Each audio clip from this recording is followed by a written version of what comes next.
पीछे का याद रहेगा क्या पढ़े हैं। चलिए, तो अब हम लोग क्या करेंगे, कार्बन का 12 एटॉमिक वेट, फिर जो उसका वेट दिया हुआ है कार्बन डाइऑक्साइड का, है ना, इंटू 100 फॉर परसेंटेज, और 44 हमारा हो गया कार्बन डाइऑक्साइड का वेट, एटॉमिक वेट, है ना, और जो टोटल वेट दिया हुआ है कंपाउंड का। ठीक है, यानी कि ये फॉर्मूला। ठीक है, उसी तरीके से अगर हाइड्रोजन निकालना होगा तो हाइड्रोजन H2O होता है।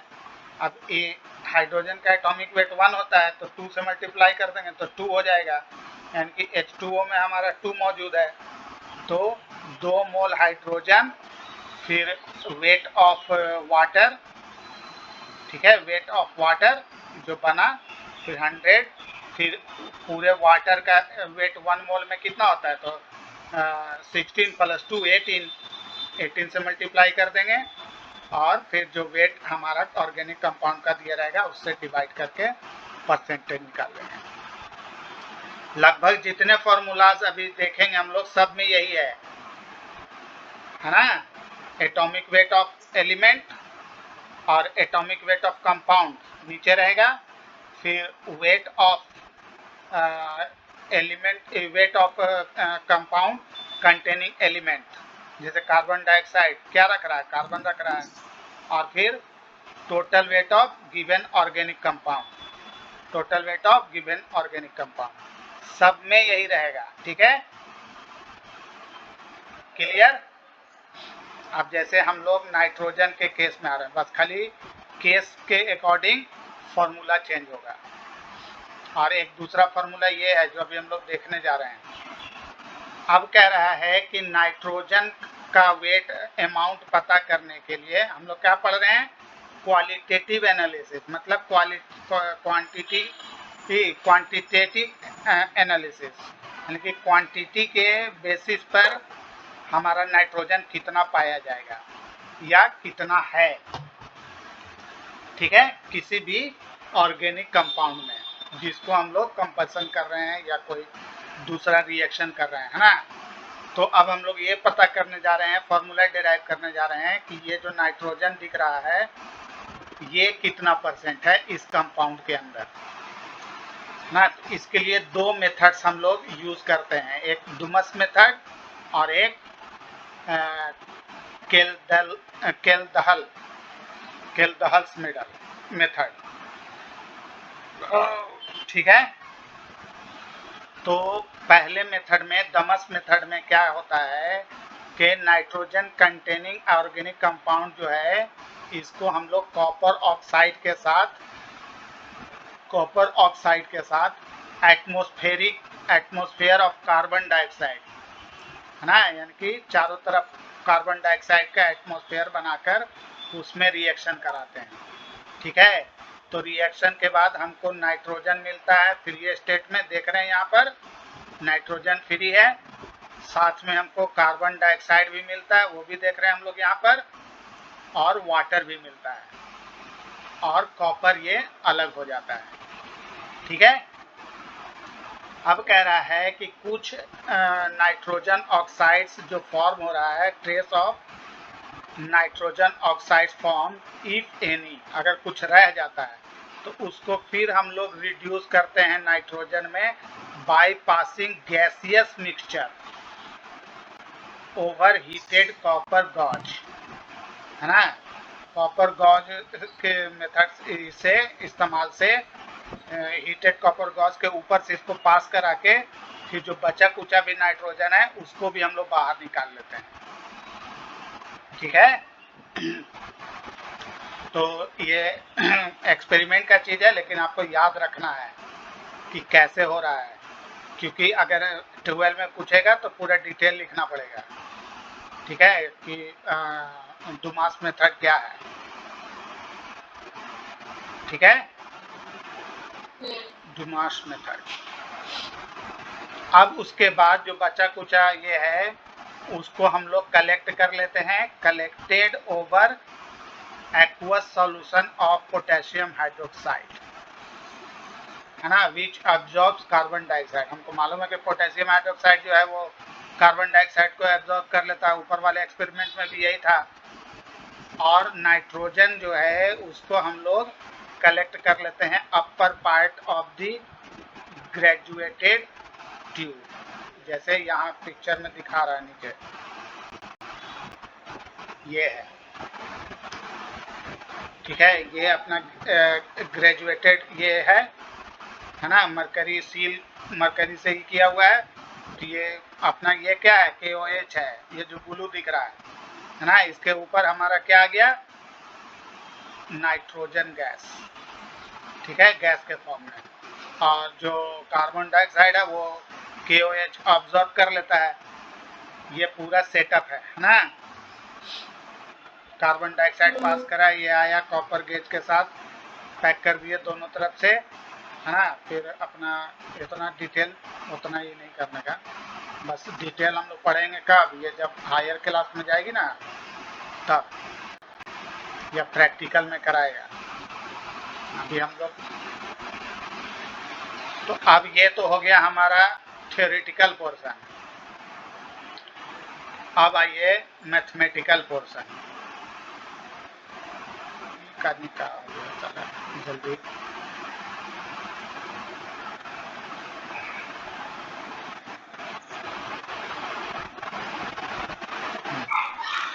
अब आइए, तो अब हम लोग मान लेते हैं कि जो ऑर्गेनिक कंपाउंड हम लोग लिए हैं वो हमारा, अच्छा ये भी याद रखना है, ये बैलेंस करने के लिए है ना, ये तो बैलेंस करने में काम आएगा। नाइट्रोजन कंपाउंड का अगर बैलेंस करना है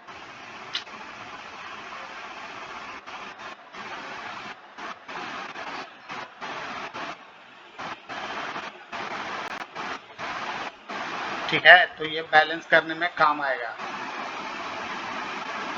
तो याद रखना है कि CXHYNZ रहेगा, तो COO हमारा होगा 2X + Y/2, और कार्बन डाइऑक्साइड होगा X, जितना कार्बन है उतना, वाटर होगा Y/2, जितना हाइड्रोजन है उसका हाफ, Z होगा जितना नाइट्रोजन है उसका हाफ, और बाकी 2X + Y/2 कॉपर बैलेंस हो जाएगा, ठीक है।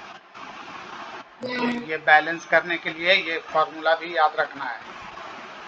ऐसे जनरली तो याद ही रहता है, लेकिन फिर भी ध्यान रखना। अब आइए, कहता है कि मान लीजिए कि m ग्राम कंपाउंड हम लोग लिए थे, ऑर्गेनिक कंपाउंड, जिसको कॉपर ऑक्साइड के साथ रिएक्शन कराए, तो हमको नाइट्रोजन जो मिला वो V1 ml मिला, ठीक है। और उस वक्त रूम टेम्परेचर T1 है, तो volume of nitrogen eight STP मतलब सैचुरेटेड टेम्परेचर एंड प्रेशर, तो STP पर केल्विन होता है 273, है ना, और प्रेशर होता है 760, ठीक है, mm, 760 mm, ठीक है। तो इसे अपना मल्टीप्लाई कर देंगे, और P1 V1, ये P1 हो गया pressure of nitrogen at temperature T1, क्योंकि देखो होता है फॉर्मूला क्या, PV = nRT, ये हमारा गैस इक्वेशन है, तो इसको इधर भेज दो, तो NR हमारा क्या मिल गया, PV/T, यही ना अमाउंट है, मोल और इसको बोलते हैं गैस कांस्टेंट R, ठीक है। तो अब इसी को हम लोग निकालने के लिए यहाँ पर हेल्प करेंगे। तो STP पर हमारा वॉल्यूम मान लो कि होता है क्या नाम है, ये प्रेशर केल्विन पर,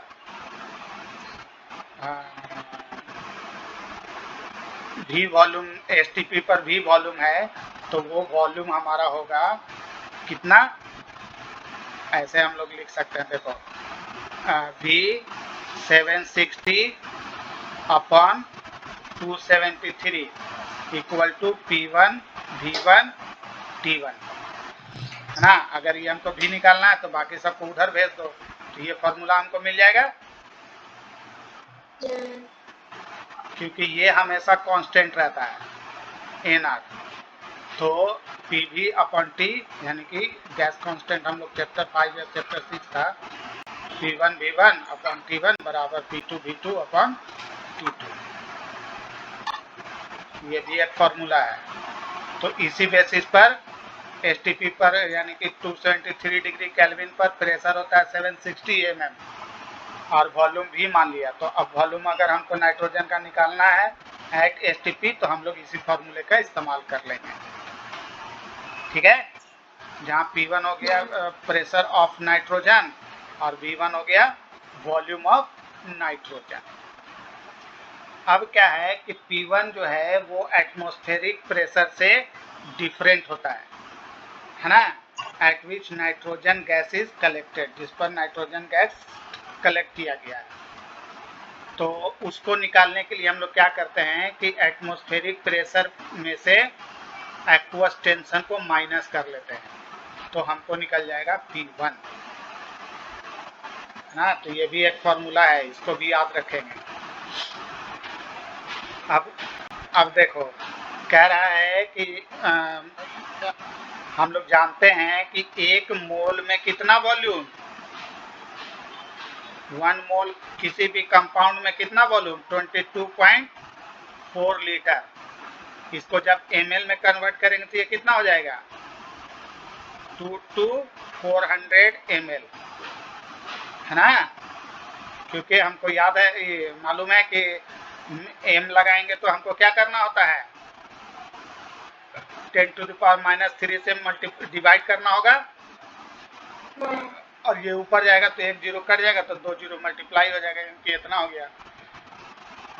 अब यहाँ पर ये हमारा याद रखना है कि किसी भी कौन एवोगाड्रो साहब ने दिया था, है ना एवोगाड्रो तो वो नंबर ऑफ मॉलिक्यूल्स दिया था, ये कौन दिया था, खैर याद रखो कि 1 मोल बराबर 22.4 लीटर, तो यानी कि इतना ml।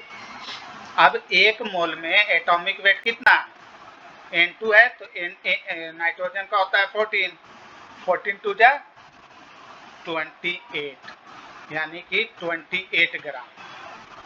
1 मोल में एटॉमिक 1 मोल ऑफ नाइट्रोजन का वेट कितना होगा 28 ग्राम। तो हम लोग आसानी से कह सकते हैं कि STP पर 22,400 ml वॉल्यूम में कितना वेट है 28 ग्राम। नाइट्रोजन का वेट कितना है इतने वॉल्यूम में 28 ग्राम। ये समझ में आया जो बताए? हाँ एकदम वेरी बेसिक पहला क्लास का है, मतलब पहला चैप्टर का। तो याद भूल गई होगे तो याद दिला दिए हैं, एकदम सब कुछ याद रखने का। तो अगर VML हमारा है तो कितना हो जाएगा, तो 20 कितना वेट होगा उसका VML नाइट्रोजन का एट STP पर, तो 28 बाई ये 1 लॉ से होता है ना। जैसे हम लोग कहते हैं ना कि 22,400 ml of nitrogen have weight 28 ग्राम, है ना। तो VML of nitrogen have weight कितना, तो 28/2240 इंटू V ग्राम, है ना। तो ये 1 लॉ को ये डायरेक्ट ये लोग ऐसे लिखा है ना। तो कंफ्यूज नहीं होने का, ऐसे भी आप लिख सकते हैं एग्जाम में भी। और फिर परसेंटेज में कन्वर्ट करने के लिए हम लोग 100/m से मल्टीप्लाई कर सकते हैं, है ना। तो ये हमारा हो गया परसेंटेज ऑफ नाइट्रोजन, यानी कि percentage volume percentage of nitrogen eight STP हमारा हो गया इतना। वॉल्यूम बोल रहे हैं, wait percentage weight of nitrogen. Clear? तो इसमें अब नाइट्रोजन है तो देखो नाइट्रोजन का 28 होता है, तो इसलिए ऊपर में 28 है, और ये अपना STP पर हमारा वॉल्यूम होता है तो वो रख दिया। V तो दिया ही रहेगा और M भी दिया रहेगा, बस रख देना, परसेंटेज निकल जाएगा। जैसे ये क्वेश्चन में बता रहा है, कह रहा है कि देखो एक ऑर्गेनिक कंपाउंड है जिसका वेट है 0.3 ग्राम, है ना। अब कह रहा है कि 50 ml of nitrogen collected at 300 kelvin temperature, यानी कि T1 ये हो गया। T1 टेम्परेचर पर वॉल्यूम V1 हमारा कितना हो गया, V 50 ml, एंड प्रेशर उस वक्त कितना था, 750 mm प्रेशर, 715 mm मिलीमीटर। तो आपको बताना है कि percentage composition of nitrogen in compound. अब एक्वस टेंशन कितना है 300 डिग्री पर 15, तो हमको मालूम है कि P1 बराबर क्या होता है, atmospheric pressure minus surface aqueous tension. तो हमारा हो गया ये कितना 700 mm। क्लियर, हमको एक्चुअल प्रेशर निकल गया P1, V1 हमको दिया हुआ है ना। V1 हमारा कितना है 50 ml है, ठीक है। तो अब इसको हम लोग इस फॉर्मूले पर निकाल रख दिए, तो volume of nitrogen eight STP हमको निकल गया, है ना। 273 केल्विन K का वैल्यू, और ये 760 mm एटमॉस्फेरिक प्रेशर, और जो P1 है ये हमारा P1 हो गया, ये V1 हो गया, और ये हमारा T1 हो गया, ठीक है।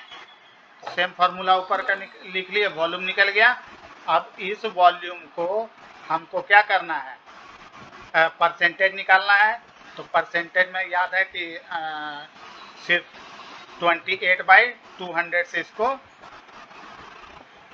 ई कर दो, ये वाला फार्मूला यूज कर लेंगे, है ना।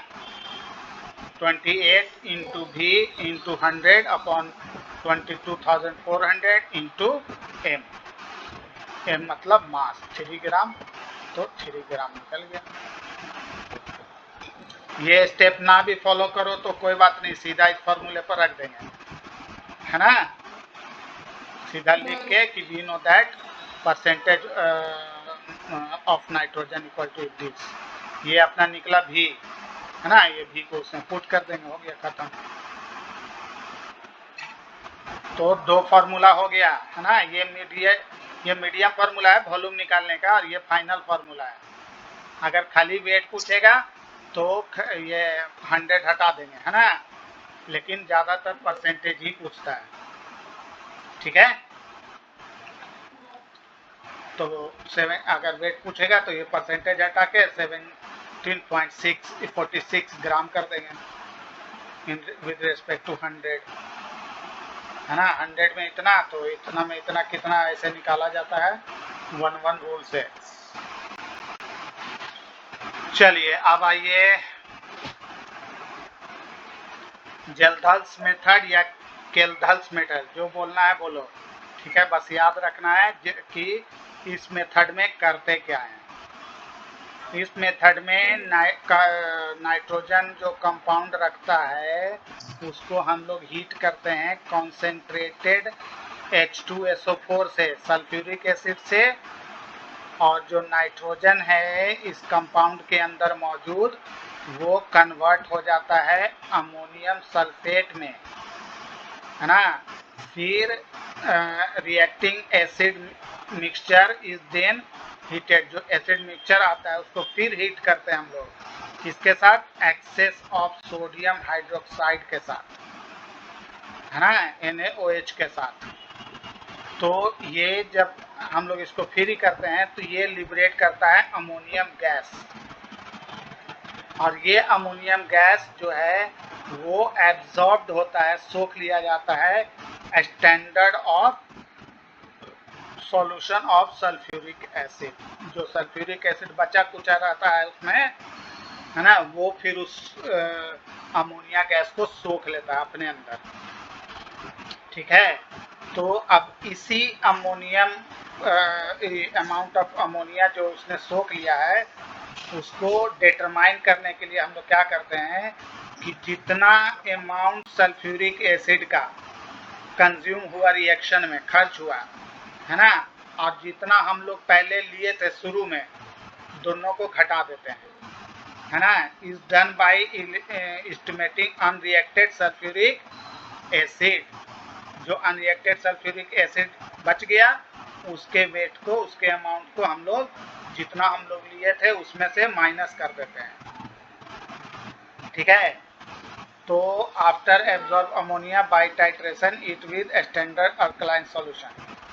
अब जो डिफरेंस निकला, है ना, difference between the initial amount of acid is taken out, है ना, और जो बच गया है उसका, ये रिएक्शन है। ठीक है, तो रिएक्शन आप देख के तो समझ में आ ही रहा है। इसको जब गर्म कर रहे हैं, जो हमारा लिक्विड है सॉल्यूशन, ये दिया हुआ है contents of candles flask after digestion plus NaOH, heat किए तो गैस बन के ये इसमें गया, ये कूल होकर लिक्विड के फॉर्म में इधर आ गया। ठीक है, आउटलेट।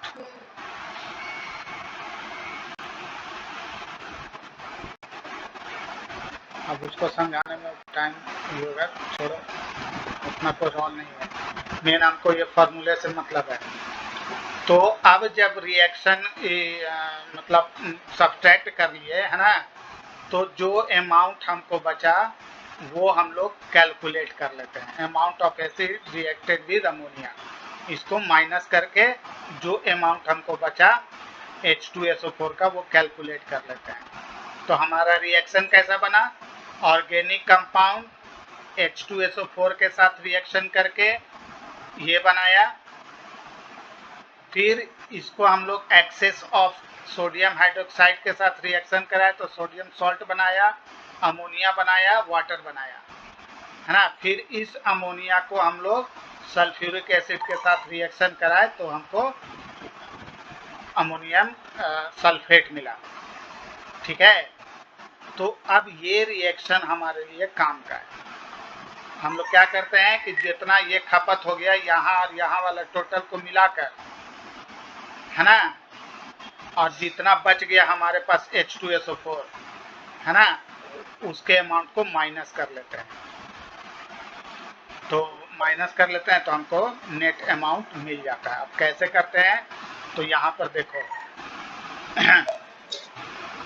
मान लीजिए कि हमने कंपाउंड लिया m ग्राम, है ना, वॉल्यूम लिया H2SO4 का of molarity m, molarity m का मतलब number of moles per unit volume, है ना, कैपिटल M का मतलब number of moles of solute बटे वॉल्यूम ऑफ सॉल्वेंट, मालूम है। हाँ, ये है अपना VmL, वॉल्यूम हमारा ले लिया VmL किसका, H2SO4 का।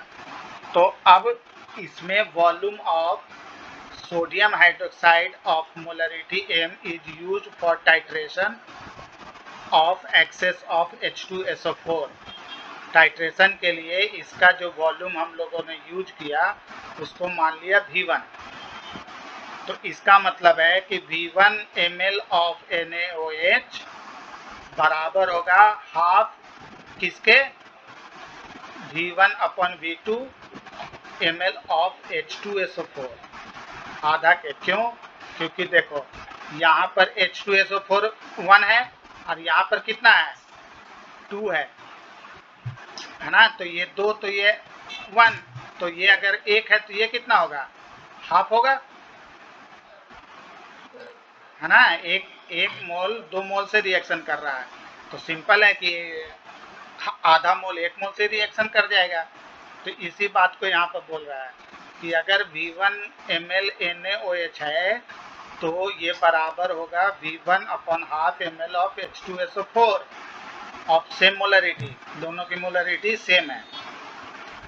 और फिर volume of H2SO4 of molarity unused, तो अनयूज्ड कितना बचा, तो जो भी हमारा लिए दिया हुआ H2SO4 उसमें से इसको माइनस कर दो V1/½ को, क्योंकि यही H2SO4 खर्च हुआ ना टोटल। तो ये हमारा बच गया क्या नाम है H2SO4 का वॉल्यूम। इसका मतलब है कि अब यही H2SO4 जो है वो अमोनिया के 2 मोल से रिएक्शन करेगा। क्यों करेगा, क्योंकि देखो 1 मोल H2SO4 कितना मोल से रिएक्शन कर रहा है, 2 मोल अमोनिया से, है ना।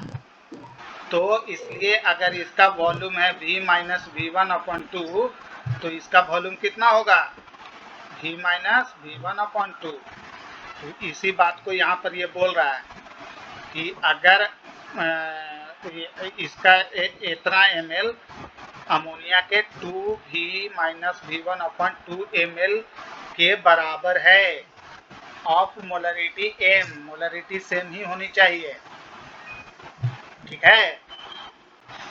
तो अब अगर मान लेते हैं कि 1000 मिलीलीटर में अमोनिया के 1 मोल अमोनिया है ना, तो और 1 मोल अमोनिया का वेट कितना 17 ग्राम, 14 + 3 अमोनिया का वेट कितना 1 मोल का, ये 14 हो गया, 14 और +3 17 ग्राम।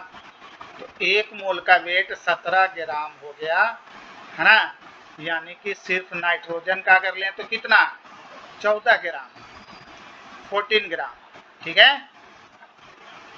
तो 2 मोल अमोनिया का जो सॉल्यूशन है उसके अंदर कितना रहेगा, तो अब हम लोग निकालने के लिए क्या करेंगे 14 अपन जो मोल है अमोनिया का m, है ना, जो वैल्यू दिया रहेगा मोलरिटी का वो × 2 × वॉल्यूम बटे 1000, क्योंकि 1000 में हम लोग ले रहे हैं। तो ये हो गया ग्राम ऑफ नाइट्रोजन, हमको इतना नाइट्रोजन मिला, इतना वॉल्यूम ऑफ अमोनिया में। अब इसी चीज को हम लोग परसेंटेज में कन्वर्ट कर देंगे। तो परसेंटेज ऑफ अमोनिया के लिए क्या करना होगा, सिर्फ 100 बाई जो टोटल वेट ऑफ कंपाउंड है वो लगा देंगे, मल्टीप्लाई कर देंगे। इसको जब सॉल्व किए तो हमारा नेट रिजल्ट ऐसा बन गया, ये 0 से 0 कैंसिल और ये 1 0 बचा तो इसको यहाँ भेज दिया, तो बन गया 1.4 × molarity × 2 × volume of H2SO4 minus half volume of जो हमारा रिएक्शन हुआ है वो, ठीक है। यानी कि NaOH का वॉल्यूम जो टाइट्रेशन के लिए लिया गया था। तो समझ में आया ये फॉर्मूला, हाँ। ये सब फॉर्मूले को ना एक जगह करके, जैसे हम ये दीवार पर कैसे साटते हैं ना, वैसे ही साट दिया करो, सब फॉर्मूला एक जगह रहेगा तो दिमाग में आता रहेगा बार बार। अब देखो ये जेल्डल्स मेथड का इस्तेमाल हम बहुत सारे जगह पर नहीं किया जाता है ना, जैसे हर नाइट्रो में नहीं करते हैं या अजो ग्रुप में नहीं करते हैं, और नाइट्रोजन प्रेजेंट इन रिंग जैसे पिराडीन में नहीं करते हैं। क्यों, क्योंकि ये लोग अमोनिया में कन्वर्ट नहीं होते हैं, है ना, not change to ammonium sulphate, ठीक है। इस कंडीशन में, जिस कंडीशन में ये रिएक्शन दे रहा है, तो इसलिए हर नाइट्रो वाले में इसको अप्लाई ना कर देंगे। ठीक है। जैसे अब यहाँ देखो सवाल दे रहा है कि during estimation of nitrogen present in an organic compound, है ना, by Gendel's method, ammonia evolved from 0.2 gram of compound. ये हमारा एम हो गया. न्यूट्रलाइज 10 ml, ये हमारा वी हो गया. ठीक है. of 1 mH2SO4 to find out the percentage of nitrogen in the compound. हो जाएगा. बस सीधा फॉर्मूले पर रख देना. 1 ml of 10 ml of H2SO4 बराबर 1 ml of 2 ml of NH3. क्योंकि एक दो गुने से होता है तो 10 ml है तो इसका कितना लगेगा? 20 ml लगेगा, है ना. तो 1000 ml of ammonia contains 14 gram nitrogen. तो फिर ये तो 1 कर रहा है, तुम अपना डायरेक्ट फार्मूले पर रख के निकाल सकते हैं, है ना. इतना करने की जरूरत नहीं, बस सीधा ये फार्मूला लिखो, इसी पर सॉल्व कर देने का, है ना. ये पूरा स्टेप फॉलो करके बनाया है जैसे जैसे दिया था. ठीक है. एक मेथड और आज बता देते हैं, उसके बाद ये कल खत्म होगा.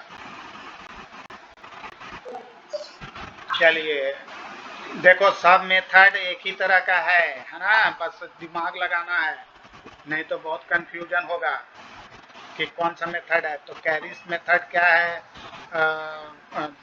दुमास मेथड क्या है, या जेल्डल्स मेथड क्या है, ये सब दिमाग में अपने सेट रखने का कि किसमें क्या चीज की बात कही गई है ना. बस खाली ये ध्यान में रह गया तो समझो कि हो गया. नाइट्रोजन टेस्ट करने के लिए दुमास और उसका इस्तेमाल करेंगे, और उसके लिए कैरिस मेथड का इस्तेमाल हैलोजन टेस्ट करने के लिए करेंगे. हैलोजन मतलब क्लोरीन, ब्रोमीन, आयोडीन, फ्लोरीन. तो अब इसमें हम लोग क्या करेंगे, तो इसमें हम लोग को बता रहा है कि इस एक्सपेरिमेंट में किसी भी ऑर्गेनिक कंपाउंड को फ्यूमिंग नाइट्रिक एसिड, एकदम नाराज जिसको बोलते हैं नाइट्रिक एसिड, है ना, उदासीन नाइट्रिक एसिड को in presence of silver nitrate AgNO3 के मौजूदगी में, है ना, contained in hard glass tube, जिसको हम लोग कैरिस ट्यूब बोलते हैं, उसमें रिएक्शन कराते हैं. ये दिखा रहा है ना. ये अपना सील्ड कैपिलरी है, यही है. इसके अंदर ऑर्गेनिक कंपाउंड को डाल दिया जाता है और चारों तरफ देख रहे हैं ये लिक्विड, ये अपना हो गया सिल्वर नाइट्रेट और फ्यूमिंग नाइट्रिक एसिड. ठीक है. और इसका लंबाई 50 em. यही सबसे रिलेटेड क्वेश्चन पूछेगा. चौड़ाई कितना? 2 cm, है ना. चकमा दे सकता है ना. तो एक एक पॉइंट को दिमाग में खाली सेट कर लेने का. ठीक है. तो इन फर्नांस अब कहता है carbon and hydrogen present in compound are oxidised to carbon dioxide and water. Carbon और ये तो वाटर और कार्बन डाइऑक्साइड में बदल जाता है ना. लेकिन हैलोजन जो है वो फॉर्म कर देता है सिल्वर हाइलाइट. सिल्वर मौजूद है तो सिल्वर के साथ रिएक्शन करके वो AgCl, AgF, AgI बना देता है. तो अब हम लोग इसको फिर क्या करते हैं, छान लेते हैं और छान कर साफ करके सुखा के और फिर इसका वेट निकाल लेते हैं. तो अब कैसे निकालते हैं, तो अब इस पर फॉर्मूला के मान लीजिए कि m ग्राम था, सिल्वर ऑक्साइड जो बना वो हमारा m1 ग्राम है. तो अब इसके हेल्प से हम लोग ये पता करेंगे कि इस ऑर्गेनिक कंपाउंड में आखिर ये जो ऑक्साइड X है ये कितना परसेंट में था, है ना। तो अब कह रहा है कि 1 mole of AgX contain 1 mole of X। क्यों? क्योंकि ये भी एक, है ना।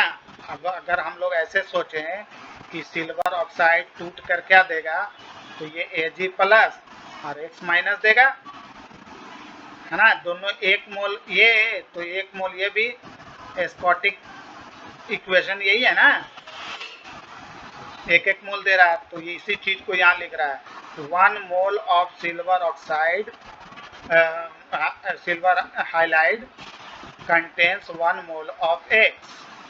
इसका मतलब mass of hydrogen in m1 ग्राम कितना हो जाएगा, तो atomic mass of hydrogen into m1 ग्राम बटे molecular mass of AgX। AgX इसलिए कि अब यहाँ पर क्लोरीन है कि ब्रोमीन है कि आयोडीन है ये नहीं पता है, तो सिल्वर और दोनों का एटॉमिक वेट जोड़ देंगे तो हमको मोलिकुलर वेट मिल जाएगा। ठीक है। अब इसका इस्तेमाल अब परसेंटेज निकालने के लिए 100/m से मल्टीप्लाई कर दो, परसेंटेज में कन्वर्ट हो गया। ठीक है, एकदम फॉर्मूला बेस्ड क्वेश्चन रहेगा और इसमें भी रहेगा, 12 के भी एग्जाम में रहेगा, और लगभग हर एग्जाम में 2 क्वेश्चन 3 क्वेश्चन देता ही है, एक शुरू में देगा और एक एकदम लास्ट में रहेगा।